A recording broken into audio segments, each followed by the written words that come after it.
ఓం శ్రీ మాత్రే నమః. Welcome to the channel. ఈరోజు మన వీడియోలో వారాహిమాత మహత్యం గురించి, అమ్మవారిని రాత్రివేళలో ఎందుకు పూజిస్తారో వివరంగా తెలుసుకుందాం. వారాహిమాతను రాత్రివేళలో కొలుస్తారు. మన సనాతన ధర్మంలో విష్ణువును పూజించడానికి ప్రాతకాలమని, శివుణ్ణి పూజించడానికి సాయంకాలం ఉత్తమమని పురాణాలు చెబుతున్నాయి. అలాగే కొన్ని దేవతారాధనలు కొన్ని సమయాలలో చేయడం వల్ల దానికి విశేషమైన ఫలితాలు ఉంటాయి. వారాహిమాతను రాత్రి పూజించడం వలన అద్భుతమైన ఫలితాలు ఉంటాయి. వరాహుని స్త్రీతత్వమే వారాహిమాత. పూర్వము హిరణ్యక్షుడు అనే రాక్షసుని సంహరించి భూలోకాన్ని ఉద్ధరించిన విష్ణువు అవతారమే వరాహమూర్తి. ఆ వరాహమూర్తికి ఉన్న స్త్రీతత్వమే వారాహి అంటారు.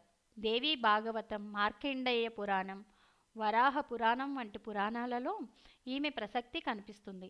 ఆయా పురాణాలలో అంధకాసురుడు, రక్తబీజుడు వంటి రాక్షసులను సంహరించడంలో ఆమె పాత్ర సుస్పష్టంగా కనిపిస్తుంది. అంతేకాక రాక్షస రాజైన హిరణ్యకశిపుని సంహరించిన తర్వాత నరసింహుడు ఉగ్ర రూపంలో విపరీతమైన కోపంతో ఉంటాడు. ఆమె ఆయనను శాంతింపజేయడానికి వారాహిదేవిగా అవతరించిందని పురాణాలు చెబుతున్నాయి. ఆమె నరసింహస్వామి ఒడిలో కూర్చుని శాంతించేలా చేసిందని, తిరిగి స్వర్గానికి తీసుకొచ్చిందని నమ్ముతారు. వారాహిమాత రూపం ఇంచుమించు వరాహమూర్తిని పోలి ఉంటుంది. ఈమె శరీర ఛాయను నల్లని మేఘవర్ణంతో ఉంటుందని పేర్కొంటారు. సాధారణంగా ఈ తల్లి వరాహ ముఖంతో 8 చేతులతో కనిపిస్తుంది. అభయ వరద హస్తాలతో, శంఖపాశము, హలము వంటి ఆయుధాలతో దర్శనమిస్తుంది. గుర్రము, సింహము, దున్నపోతు వంటి వివిధ వాహనాల మీద ఈ తల్లి సంచరిస్తుంది. వారాహిమాతను తాంత్రికులకు ఇష్టమైన దేవత అని చెబుతారు. అందుకే ఈమెను రాత్రివేళలో పూజిస్తారు. వారాహిమాత ముఖ్య దేవతగా ప్రతిష్ఠించిన కొన్ని ఆలయాలలో దర్శనం సైతం రాత్రివేళలోనే లేదా తెల్లవారుజాములలోనే మాత్రమే ఉంటుంది. దేశంలో వివిధ ప్రాంతాలలో ఈమె ఆలయాలు ఉన్నప్పటికీ ఒడిస్సా, వారణాసి, మైలాపూర్లో ఉన్న ఈమె ఆలయాలకు ప్రాధాన్యత ఎక్కువగా ఉంటుంది. లలితాదేవికి సైన్యాధిపతిగా వారాహిదేవిని వర్ణిస్తారు. అందుకే ఈమె ప్రస్తావన లలితా సహస్రనామంలో కూడా కనిపిస్తుంది. ఆ లలితాదేవి తరఫున పోరాడేందుకే కాదు, భక్తులకు అండగా ఉండేందుకు కూడా ఒక గొప్ప యోధురాలుగా నిలుస్తుంది వారాహి అమ్మ. ఈమెకు ఆరాధిస్తే జీవితంలో ఎదురయ్యే అడ్డంకులన్నీ తొలగిపోతాయని, శత్రు భయం ఉండదని, జ్ఞానం సిద్ధిస్తుందని, కుండలిని శక్తి జాగృతమవుతుందని తరతరాలుగా నిలిచి ఉన్న నమ్మకం. వారాహిదేవి ఎల్లప్పుడూ తన భక్తుల పట్ల ప్రేమ అనురాగాలతో ఉంటుందని, ఆమెను మనస్ఫూర్తిగా ప్రార్థిస్తే కోరిన కోరికలన్నీ తీరుస్తుంది. శ్రద్ధలతో వారాహిదేవిని పూజిస్తే ప్రార్థనలన్నింటినీ ఆమె వింటుంది. ఇతరులకు హాని చెయ్యని కోరికుంటే మాత్రమే అది నెరవేరదు. ఇతరులకు హాని చెయ్యాలనే కోరికుంటే మాత్రం అది నెరవేరదు.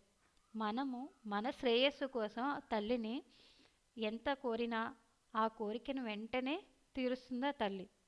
వారాహి అమ్మ మంత్రాన్ని జపిస్తూ ఉంటే మన జీవితంలో ఉన్న పనులన్నీ, ఎదురయ్యే అడ్డంకుల్ని తొలగిస్తుంది. ఆమె శ్రేయస్సును, సంపదను అందించే దేవత. వారాహిదేవి పేరు ఉన్న మూల మంత్రాలను, అష్టోత్తరాలను పఠించడం వల్ల సకల జయాలు సిద్ధిస్తాయి. ఆషాఢ శుద్ధ పాడ్యము నుండి ఆషాఢ శుద్ధ నవమి వరకు రాత్రి సమయంలో వారాహి అమ్మవారిని పూజిస్తారు. గుప్త నవరాత్రులు అంటారు వీటిని. 4 ముఖ్యమైన నవరాత్రుల్లో ఆషాఢంలో వచ్చే వారాహి నవరాత్రి కూడా ఒకటి. ఈసారి ఆషాఢ నవరాత్రులు 26 జూన్న ప్రారంభమయ్యి జూలై 4వ తారీఖున ముగుస్తున్నాయి. పాడ్యమి నాడు ఉన్నత వారాహిగా, విధియ నాడు బృహత్ వారాహిగా, తదియ నాడు స్వప్న వారాహిగా, చవితి నాడు కిరాత వారాహిగా, పంచమి నాడు శ్వేత వారాహి, షష్ఠి నాడు ధూమ్రవారాహి, శుక్ల సప్తమి నాడు మహావారాహి, అష్టమి నాడు వార్తాళి వారాహి,